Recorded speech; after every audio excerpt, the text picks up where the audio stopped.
Pour Tribune Libre, extrait de l'entretien exclusif donné au journal Mayenne aujourd'hui par François Dubois, ancien adjudant de gendarmerie. Dérives autoritaires et Jeux Olympiques à Paris. Il est évident que ces mesures manquent d'efficacité. Tout terroriste déterminé aurait pu stocker de l'armement et des ressources dans les zones contrôlées avant leur mise en place, puis obtenir des QR codes en bonne et due forme pour circuler librement dans ces zones et accéder à son matériel.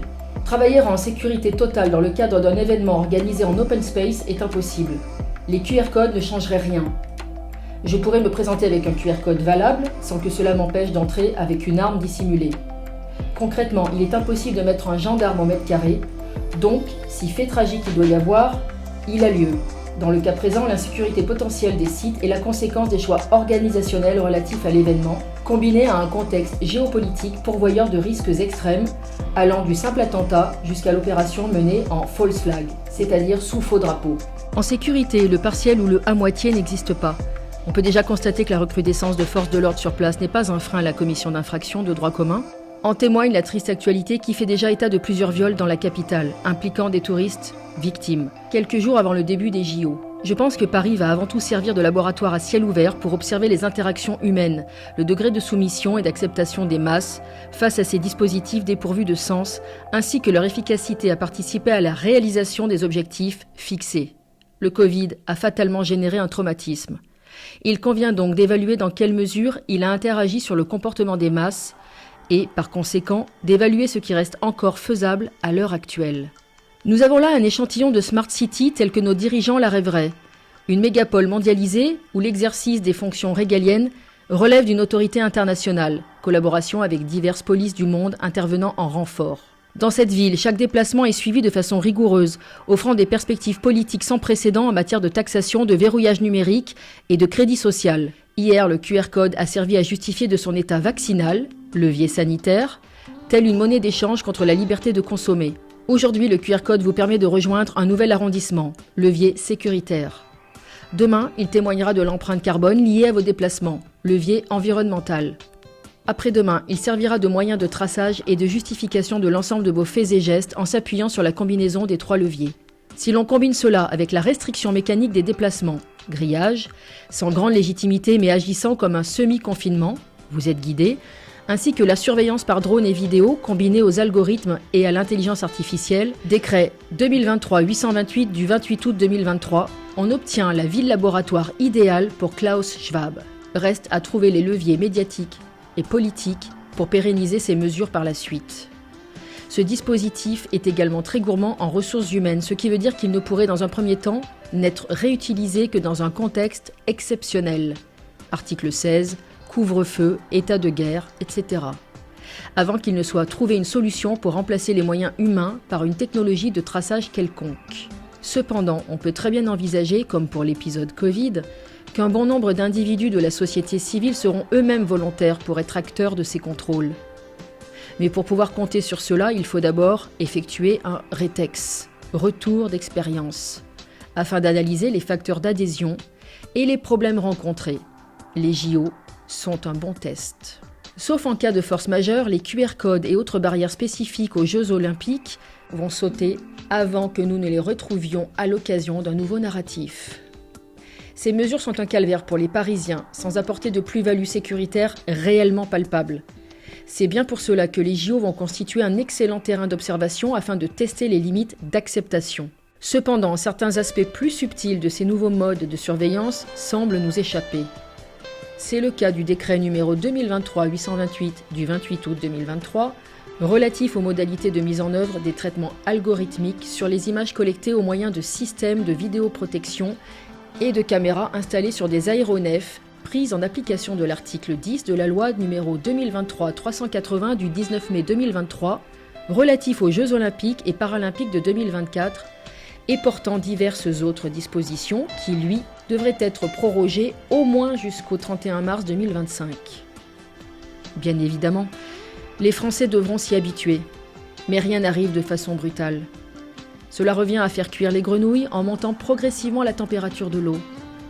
Tout ne tourne pas exclusivement autour des Jeux Olympiques, qui sont un levier parmi d'autres. Les mesures isolées en elles-mêmes ne représentent pas nécessairement un danger. Souvent, elles sont présentées sous le prisme de la bienveillance. Cependant, ce qui est fondamentalement inquiétant, c'est que nos gouvernements, une fois les jalons posés, peuvent combiner ces mesures pour créer un système de surveillance omniprésent. Imaginez un monde où des drones et des caméras peuvent vous identifier partout où vous allez en associant la reconnaissance faciale à votre identité numérique, votre dossier médical et vos informations bancaires. Les implications pour nos dirigeants sont vastes. Taxation, verbalisation, restrictions budgétaires imposées à vos dépenses, surtout si ces moyens sont combinés avec une monnaie numérique de type CBDC, monnaie digitale et programmable, centralisée. En regardant quelques décennies en arrière, nous constatons que nos libertés fondamentales ont subi des attaques sans précédent. L'utilisation de la monnaie en espèces est de plus en plus contrôlée et soumise à justification. Un autre aspect dangereux est l'invisibilisation de ces mesures. Nos gouvernants cherchent à nous contrôler et à nous rançonner sans que cela ne soit évident. Cette invisibilité facilite l'acceptation, à l'image des péages d'autoroute qui disparaissent. Vous serez filmé et rançonné sans même vous en rendre compte. Idem pour les grandes surfaces qui vont bientôt introduire un mode de paiement reconnaissant votre main. À terme, l'objectif est de débiter automatiquement votre compte sans que vous ayez à effectuer l'acte de paiement. Ce n'est pas anodin. Aujourd'hui, la seule liberté qui me reste dans l'exemple présent est celle de choisir de payer ou non. Demain, ce prélèvement automatique contribuera au dressage des masses, à accepter l'implacable automatisation de leur servitude. Nous sommes confrontés à un test d'utilité pour ces technologies dans la gestion et la surveillance des flux et de l'occupation des espaces. Le QR code présente un avantage majeur. En plus de faciliter la gestion et le comptage des groupes, il lie un mouvement à une condition. Il atteste de notre validation ou de notre obéissance à une règle et il est toujours présenté en attente d'une contrepartie. Les perspectives politiques sont colossales. Le QR code, en tant que fusion entre un outil de traçage et un moyen de sélection, peut rapidement porter atteinte aux libertés fondamentales. Il restreint d'abord notre liberté de mouvement et notre droit à la vie privée. Mais ces implications vont bien au-delà. Nous l'avons constaté avec les vaccins contre la Covid-19, où il a été utilisé comme un moyen de chantage consumériste en échange de la liberté de disposer de notre propre corps. Le pass sanitaire est avant tout un outil visant à imposer la vaccination. Cette technologie, bien que visible, n'est qu'une première étape. À terme, elle sera remplacée par une solution moins contraignante, peut-être une puce sous-cutanée mise à jour ou une autre nanotechnologie, présentée comme un confort et un progrès pour un public fatigué des QR codes omniprésents. Ces dérives technologiques interféreront inévitablement avec l'idéologie transhumaniste, qui se combine parfaitement avec les politiques de traçage et de sélection, justement parce qu'elle est par essence performative et concurrentielle. J'ai pour coutume de dire que le transhumanisme est un eugénisme 2.0. Les forces de l'ordre ont exécuté leur mission sans la moindre contestation. Cependant, si vous interrogez un gendarme mobile sur l'efficacité réelle de son dispositif à Paris, il vous répondra probablement, s'il est honnête et de bonne humeur, que dans l'absolu, ce dispositif n'est pas parfait, mais que leur simple présence demeure dissuasive. Certains admettront que la sécurité totale est une illusion, et ils n'auront pas tort. Si vous leur faites remarquer que la simple réservation d'une table dans un restaurant et la possession d'un pass Jeux Olympiques ne garantissent pas que vous ne pourrez pas agir différemment une fois dans la zone concernée, vous risquez d'entendre le fatal « C'est comme ça, monsieur, ce sont les ordres ». Pour ma part, je n'attends pas des forces de l'ordre qu'elles remettent en question les ordres qu'elles reçoivent quotidiennement. Demain, si un pouvoir qui œuvre dans l'intérêt du peuple accède aux responsabilités, il exigera cette même neutralité de ces forces de l'ordre. Un gendarme a le droit, voire l'obligation légale de refuser un ordre manifestement illégal. La situation est complexe ici, car ils agissent dans le cadre de la loi. Le véritable problème réside chez les hauts responsables qui conçoivent et mettent en œuvre ces procédures en toute connaissance de cause. Quant à la base, elle est psychologiquement victime du phénomène de dilution des responsabilités. Elle exécute une mission en sachant qu'elle est légale, qu'elle a été pensée par ses supérieurs, et en conclut que si le dispositif a été conçu ainsi, c'est probablement parce que c'était l'option la plus efficace. Ils savent que la conception n'est pas leur domaine d'expertise, et ce n'est pas ce qui leur est demandé. Le métier et leur responsabilité consistent à être des techniciens de terrain, capables de mettre en œuvre localement une partie du dispositif et de travailler pour assurer leur propre sécurité ainsi que celle des autres. Dans leur esprit, la projection, les mises en perspective et les éventuelles conséquences de leurs actions sur notre futur ne relèvent pas de leur niveau de décision. La mission étant légale, elle ne peut être contestée sur le plan professionnel et ce de quelque manière que ce soit. Tout s'arrête ici. Je n'ai donc aucun conseil à leur donner, si ce n'est de s'éveiller par la lecture et pourquoi pas de découvrir mes propres écrits.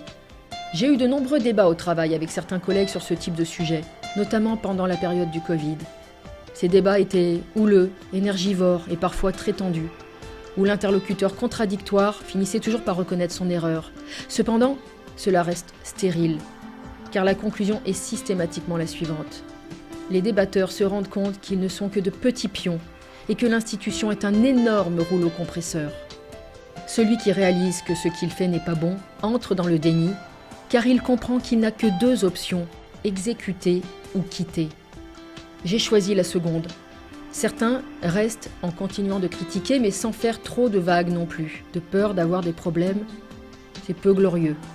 Lorsque nos libertés sont en jeu, il est essentiel de se battre. En tant que modestes citoyens, nos moyens sont limités, mais le peuple représente une force que nos élites cherchent à contenir pour maintenir leur statut d'élite, entre guillemets. Pourtant, elles ont paradoxalement besoin du peuple pour entretenir leur mode de vie parasitaire. L'entité peuple est à la fois dénigrée et redoutée. La lutte ne devient efficace que lorsqu'elle est menée par un nombre suffisant d'individus. Cependant, dans la société du spectacle actuel, au sens de Guy Debord, même le reflet de nos actions peut être falsifié. L'émulation d'un mouvement peut être rapidement freinée par les médias, qui sciemment dissimuleront son importance. Le mensonge médiatique est la constante de cette société, qu'il soit effectif ou par omission. Face à cela, la meilleure stratégie demeure la désobéissance civile.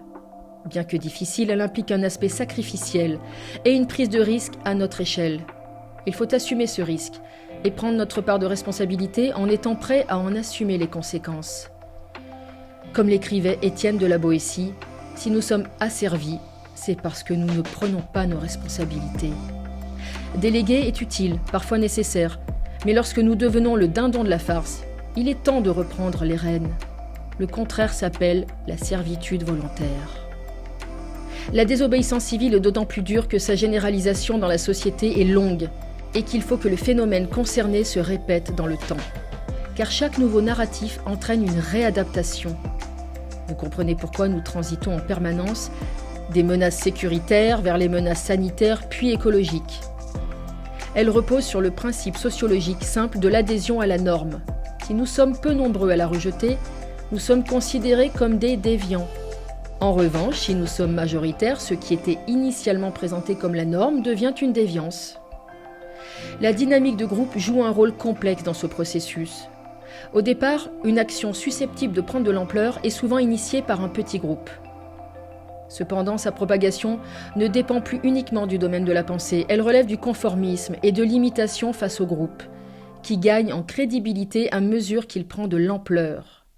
Le travail des objecteurs de conscience vise à accroître le groupe de réflexion afin qu'il puisse un jour entraîner le reste de la masse par effet de non-pensée du groupe, même si nous ne pouvons rien attendre de cette masse.